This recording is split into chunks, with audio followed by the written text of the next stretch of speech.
ये पूछ रही हैं कि ओशो के प्रवचनों में आता है बारंबार बी सेंटर्ड, अपने केंद्र में पहुंचो।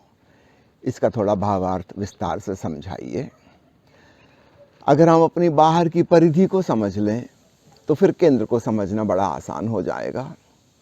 जैसे कोई व्हील होता है, चाक होता है, तो किसी एक्सिस पे वह घूमता है। तो अगर चाक है तो कोई एक्सिस भी होगी, कहीं परिधि है सर्कम्फेरेंस तो उसका सेंटर भी होगा। ये वाली बात हम सब जानते हैं। आपके घर की एक चार दीवारी है तो घर के भीतर का एक कक्ष भी होगा, उसके भीतर एक केंद्रीय जगह होगी आपके मकान में। ठीक ऐसे ही हमारा पूरा स्ट्रक्चर, अपने मानव शरीर का भी और पूरे विश्व का स्ट्रक्चर भी उसी प्रकार का है। जो चीज़ें गौण हैं वो परिधि पर हैं, जो चीज़ें महत्वपूर्ण हैं वो भीतर की तरफ केंद्र में छुपी हुई हैं। उदाहरण के लिए आप अपने घर का धन, पैसा, आभूषण कहाँ रखते हैं? बाहर बाउंड्री में नहीं रखते, बगीचे में भी नहीं रखते। मकान के भी जो सबसे केंद्रीय कक्ष होगा, जिसको आप सर्वाधिक सुरक्षित समझते हैं, वहाँ पे रखते हैं। हमारे शरीर में हम देखें करीब करीब ऐसा ही हम पाएंगे। ऊपर हमारी त्वचा है, चमड़े की एक कवर है, ये कंटेनर है। अब इसके भीतर कंटेंट्स हैं, महत्वपूर्ण तत्व भीतर हैं। मांसपेशियां हैं, खून है, हड्डियां हैं। फिर हड्डियों की संरक्षण में सीने की केज है, एक पिंजड़ा जैसा है रिब्स का। पसलियों के भीतर सर्वाधिक महत्वपूर्ण हृदय और फेफड़ा हैं, जिनसे जीवन चल रहा है। मजबूत खोपड़ी है, उसके अंदर ब्रेन है, बड़ा सॉफ्ट, क्योंकि ब्रेन को सुरक्षित रखना है। अन्य चीज़ों को चोट लग जाए, कुछ हो जाए, कोई हर्जा नहीं। हड्डियों के भी और भीतर बोन मैरो है, अस्थि मज्जा, जहाँ पर खून का निर्माण होता है। वो फैक्ट्री है हमारे भीतर, और कोई छोटा मोटा निर्माण कार्य नहीं चल रहा, बहुत विशाल पैमाने पर कई अरबों सेल्स प्रतिदिन मर जाती हैं, उसका रिप्लेसमेंट करना होता है। बहुत बड़ी केमिकल फैक्ट्री खुली हुई है, लेकिन उसका हमें बिल्कुल पता भी नहीं। चुपचाप सारा काम चल रहा है, उसको बहुत भीतर छुपा के रखा हुआ है। बाहर से हमें पता भी नहीं चलेगा। बाहर से जो हमें दिखाई देता है उस व्यक्ति के नाक नक्श, उसका रंग इत्यादि, प्रकृति उसकी कोई खास परवाह नहीं कर रही है, उससे कुछ लेना देना नहीं है। हम बहुत महत्व दे रहे हैं त्वचा को, सारे ब्यूटी पार्लर उसी के लिए चल रहे हैं। प्रकृति की दृष्टि में उसके कोई महत्व नहीं है, वो तो कंटेनर है, असली कंटेंट तो भीतर है। फिर मस्तिष्क में भी जो विचार की प्रक्रिया चल रही है वो और भीतर छुपी हुई है, उसके और भीतर छुपी हुई भावनाएं हैं, उस सब के भीतर छुपी हुई चेतना है। तो अगर हम परिधि को समझ लें बाहर क्या है, तो फिर हम धीरे धीरे एक एक कदम भीतर का समझना शुरू हो जाते हैं। तो शरीर के तल पर समझना आसान है, और इस बात को समझ लीजिए कि जो महत्वपूर्ण है वो भीतर छुपाया जाएगा। चाहे अपन किसी वृक्ष के फल को देख लें, आम का फल, अभी आम का मौसम आ गया, ऊपर उसके स्किन है, त्वचा है, उसको तो हम निकाल के फेंक देते हैं। उसके भीतर गूदा है, वो ज़्यादा महत्वपूर्ण है। और उसके भी भीतर बीज है, और बीज में भी एक हार्ड सेल है, कवच सुरक्षा के लिए। उसके अंदर जो छिपी असली चीज़ वो है, उससे नया वृक्ष पैदा होगा, वो वास्तविक जीवन है। और बाकी जो प्रकृति ने आम का मीठा मीठा गूदा बनाया है, वो इसलिए कि मनुष्य और जानवर इसके खाने के लोभ में इसको खाएं और कहीं कहीं दूर ले जाएं, दूर दूर जाके उसके बीज को छोड़ें, ताकि आम के खूब खूब वृक्ष पैदा हो सकें। पंछियों के लिए बनाई हैं चीज़ें कि वो खाएं और उनके द्वारा बीज दूर दूर तक फैल जाएं, वो प्रचार प्रसार का कार्य है। तो भोजन भी मिल गया और उनका प्रसारण भी हो गया। नहीं तो वृक्ष कैसे अपने बीजों को दूर दूर तक पहुंचाए? और एक वृक्ष के नीचे दूसरा वृक्ष नहीं हो सकता, वट वृक्ष के नीचे दूसरा वट वृक्ष नहीं हो सकता। भांति भांति के उपाय किए उन्होंने। कपास के पौधे ने रुई लगा दी कि हवा में उड़ जाए बीज को लेकर। तो किसी ने कुछ इंतजाम किया, किसी ने कुछ इंतजाम किया। तो इस मैं आपको क्या बताना चाह रहा हूँ, ऊपर ऊपर जो कवर है प्रकृति की दृष्टि में उसकी उतनी कीमत नहीं है, वो पेरीफेरी है, परिधि है। उसके भीतर उससे ज़्यादा महत्वपूर्ण है, उसके भीतर और ज़्यादा महत्वपूर्ण है, और जो सबसे भीतर है वो सर्वाधिक महत्वपूर्ण है। बाकी सब उसी की रक्षा के लिए हैं। अब इस दृष्टि से सोचें, हमारे जीवन में सर्वाधिक बाहर हमें क्या दिखाई देता है? व्यक्ति का आचरण, उसका व्यवहार, उसकी शारीरिक क्रियाएं। इस व्यवहार के आधार पर ही पश्चिम में बिहेवियरल साइकोलॉजी विकसित हुई, व्यवहार मनोविज्ञान। अब ये बिल्कुल ऊपर ऊपर की बात है ना। भारत में कभी किसी ऋषि ने इसकी चिंता नहीं की, आदमी के आचरण की और व्यवहार की और उसके क्रियाकलापों की, क्योंकि ये यहाँ से आ रही हैं भीतर से। असली बात है उसका रूपांतरण करो। ऊपर ऊपर के व्यवहार से क्या होगा? वो तो मैनिपुलेट किया जा सकता है। लेकिन पश्चिम में पूरा मनोविज्ञान विकसित हो गया, बिहेवियरल साइंस। व्यक्ति के व्यवहार का निरीक्षण करते हैं और उससे वे उसके भीतर के बारे में पता लगाते हैं। बिल्कुल उल्टा हो गया। भारत के ऋषियों की सोच क्या है कि भीतर का पता लगाओ, अपने केंद्र को जानो, वहाँ से फिर चीज़ें बदल जाएंगी। ओशो कहते हैं अगर तुम्हारा जागरण बदल गया तो तुम्हारा आचरण बदल जाएगा। लेकिन आचरण बदलने से जरूरी नहीं है कि जागरण बदले। हम ऊपर ऊपर से बिल्कुल पाखंड कर सकते हैं, अभिनय कर सकते हैं। और वही हुआ, जैसे ही लोगों ने ऊपर ऊपर के आचरण को और व्यवहार को महत्व देना शुरू कर दिया, परिधि की बातों को महत्वपूर्ण मानने लगे, वहां सब पाखंड हो गया शुरू। नहीं, केंद्रीय तत्व महत्वपूर्ण है। तो आध्यात्मिक दृष्टि और सांसारिक दृष्टि दो प्रकार की हो गई। संसार बाहर बाहर की चीज़ों पे नज़र रखे हुए है, जैसे मैंने कहा ब्यूटी पार्लर सब उसी के दम पे चल रहे हैं, बाहर बाहर की चीज़ें। अध्यात्म की रुचि भीतर की है। सत्यम शिवम सुंदरम हमारे भीतर हो, बाहर उतना महत्वपूर्ण नहीं है। निश्चित रूप से भीतर कुछ घटेगा तो उसका परिणाम बाहर भी थोड़ा थोड़ा आएगा। वो आए या ना आए वह महत्वपूर्ण नहीं है, असली बात भीतर की है। तो जब ओशो कहते हैं बी सेंटर्ड, अपने केंद्र में जाओ, अंतर यात्रा करो, तो उस केंद्र बिंदु पर पहुंचना है जहां चैतन्य मात्र है। तो परिधियों में हम गिन सकते हैं, एक बाहर की परिधि हमारा व्यवहार, आचरण, शारीरिक क्रियाकलाप। ये समाज की दृष्टि में बहुत महत्वपूर्ण है। लेकिन हमारे लिए, स्वयं के लिए, आध्यात्मिक प्रगति के लिए महत्वपूर्ण नहीं है। बाहर से केवल यही दिखाई देता है दूसरों को, और वे इसी को नियंत्रित करना चाहते हैं। तुम्हारे भीतर से किसी को कुछ लेना देना नहीं। आपके भीतर क्रोध आ रहा है, आता रहे, हमको मतलब नहीं। आप ऊपर से शांत व्यवहार करो। बॉस कह रहा है आपसे कुछ ऑफिस में, आप यस सर कहते रहो, मुस्कुराते रहो, मतलब नहीं। आपके भीतर आप आग बबूला हो रहे हो, उसको जूता मारना चाह रहे हो, वो आपकी आप जानो, उससे किसी को कोई लेना देना नहीं। आपका बाहरी व्यवहार ठीक हो, बस उससे मतलब है। तो संसार तो बाहर बाहर की परिधि पर जी रहा है, आध्यात्मिक व्यक्ति अपने केंद्र में जाता है। तो बाहर की शारीरिक क्रियाओं के बाद फिर क्या है उसके भीतर और छुपा हुआ? हमारा वैचारिक जगत है, जिसको हम कहें मनोजगत। तो एक बाहर की दुनिया है, एक हमारे भीतर वैचारिक दुनिया है, जो केवल हम ही जानते हैं। मेरे अंदर अच्छे विचार चल रहे, बुरे विचार चल रहे, ये मैं जानता हूँ। जरूरी नहीं कि इसका बाहर प्रकट हो पाए। कुछ अंश में प्रकट होगा, कुछ अंश में नहीं होगा। कुछ मैं दबा सकता हूँ, छुपा सकता हूँ, कुछ मैं बिल्कुल झूठ भी बोल सकता हूँ।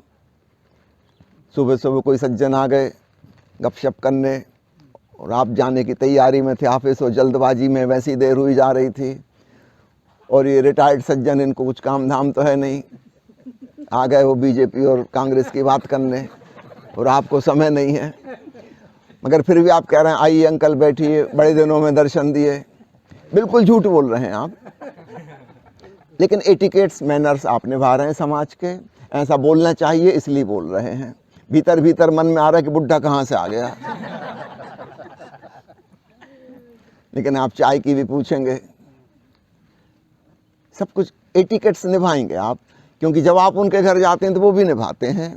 तो ऊपर ऊपर एक बिल्कुल झूठा व्यवहार चल रहा है, भीतर विचार क्या हैं इससे किसी को कोई मतलब नहीं, लेकिन आप अपने विचारों के जगत में जीते हैं, वो आपके संग जाएंगे। आप समझो उन सज्जन पर नाराज हैं भीतर भीतर, अब आप इन नकारात्मक विचारों को लेकर ऑफिस जाएंगे, इन नकारात्मक विचारों के साथ आप दिन भर काम करेंगे। पत्नी से झगड़ा हो गया आपका, आप इमोशनली डिस्टर्ब्ड हैं, आपके पूरे दिन भावनाएं आपके संग रहेंगी। बाहर वालों को मतलब नहीं, लेकिन आप व्यथित और परेशान होते रहेंगे। आपके लिए महत्वपूर्ण वो है। तो परिधि को समझ लीजिए तो फिर केंद्रीय बात समझ में आने लगती। निश्चित रूप से शारीरिक क्रियाकलापों से ज़्यादा केंद्रीय हमारे विचार हैं, हमारी भावनाएं हैं। एक व्यक्ति डिप्रेशन की भावना में चला गया, निराश हो गया, अब बाहर से कितना ही कुछ सुखदाई हो, अच्छा हो, उसको कुछ अच्छा नहीं लगता, किसी चीज़ से उसको प्रसन्नता नहीं मिलती। उसके भीतर कहीं हृदय में कोई चोट लगी है, वो प्रताड़ित है उससे, वो सुसाइड करने की सोच रहा है। हम बाहर से कितना ही कुछ कर लें, हम उसके भीतर खुशी पैदा नहीं कर पाते। वो भीतर से बुरी तरह से फ्रस्ट्रेशन में, हताशा में चला गया है। तो उसके लिए ज़्यादा महत्वपूर्ण क्या है? बाहर की परिस्थितियाँ उतनी महत्वपूर्ण नहीं है, उसकी भीतर की मनोदशा, उसकी भावदशा, उसका जो आंतरिक जगत है वो ज़्यादा महत्वपूर्ण है। क्या इसके भीतर भी और भी कुछ है? निश्चित रूप से विचारों के पार, भावनाओं के पार और भी कुछ है। वो हमारा साक्षी दृष्टा चैतन्य है जो इस सब को जान रहा है। तो जब ओशो कहते हैं केंद्र बिंदु, तो वे उस दृष्टा चैतन्य की बात कर रहे हैं जो बिल्कुल अंतरतम में है, जिसको हम आत्मा कहें।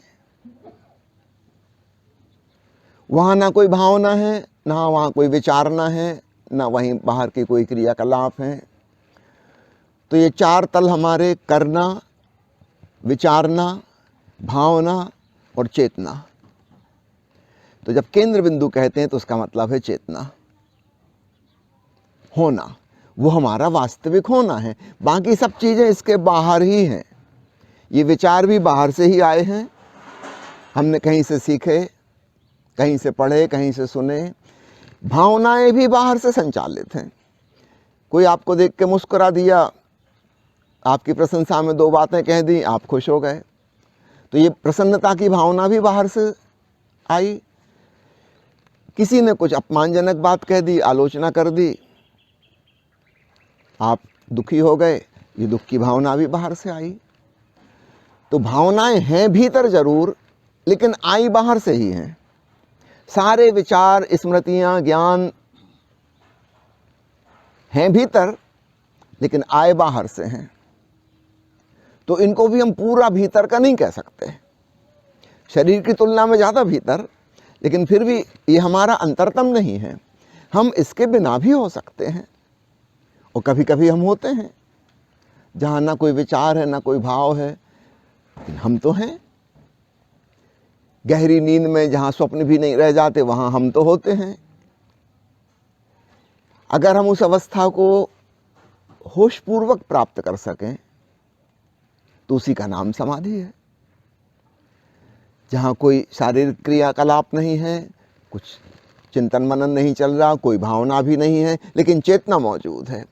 तो फर्क क्या हुआ सुषुप्ति में और समाधि में? सुषुप्ति में चेतना सोई हुई है, विश्राम में है। समाधि में चेतना पूरी तरह जागी हुई है, स्वयं के प्रति होश से भरी हुई है, अपने केंद्र में स्थिर है। तो जब ओशो कहते हैं केंद्र में जाओ, बी सेंटर्ड, अर्थात अपने होने के उस फील्ड में पहुंचो जो तुम्हारा अंतरतम है। आत्मा को महावीर परमात्मा भी कहते हैं, वहाँ पर उनका अर्थ समझ लेना।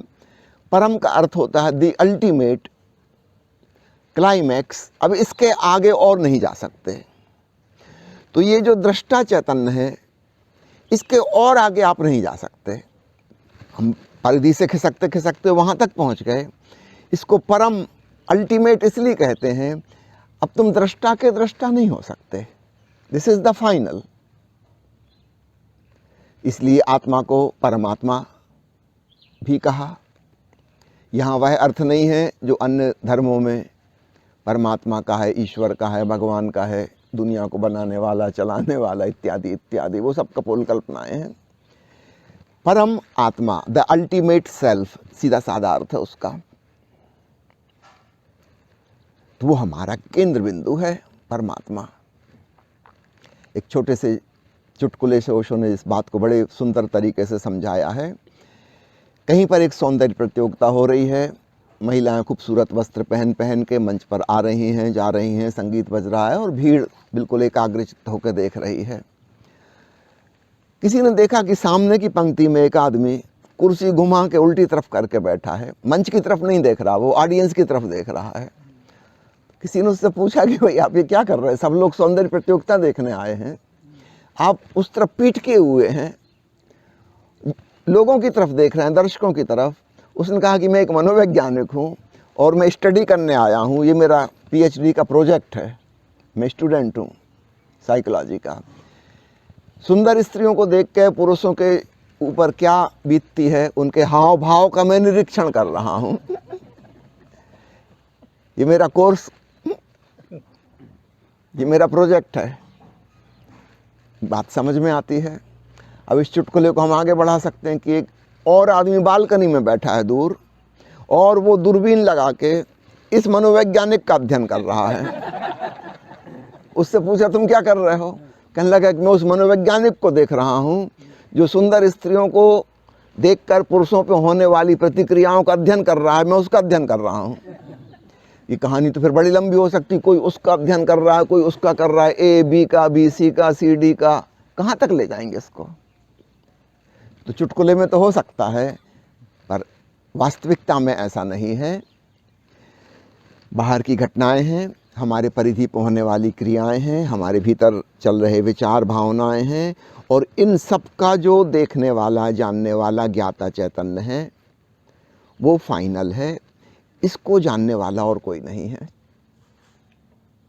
यहाँ से और पीछे आप नहीं खिसक सकते, ये असंभव, इसलिए उसको परम कहा है।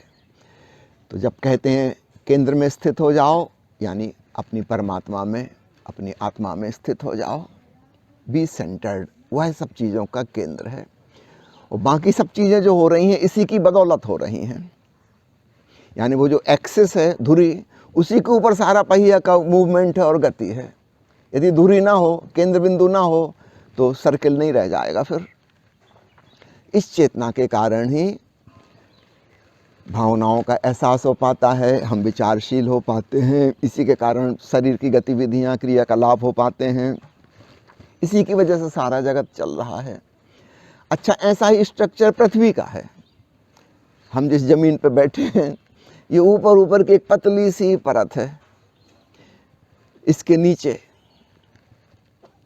लावा भरा हुआ है, खौल रहा है बहुत हाई टेम्परेचर पे, और भीतर केंद्र में वहाँ सॉलिड, जैसे आम की गुठली होती है वैसी गुठली जैसी है। तो पृथ्वी का स्ट्रक्चर भी फल के स्ट्रक्चर से मिलता जुलता है।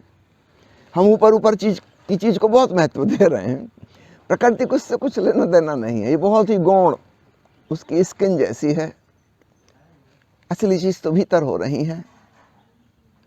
ठीक ऐसा ही हमारा केंद्र बिंदु है, फिर पूरे अस्तित्व का भी वैसा ही केंद्र बिंदु है।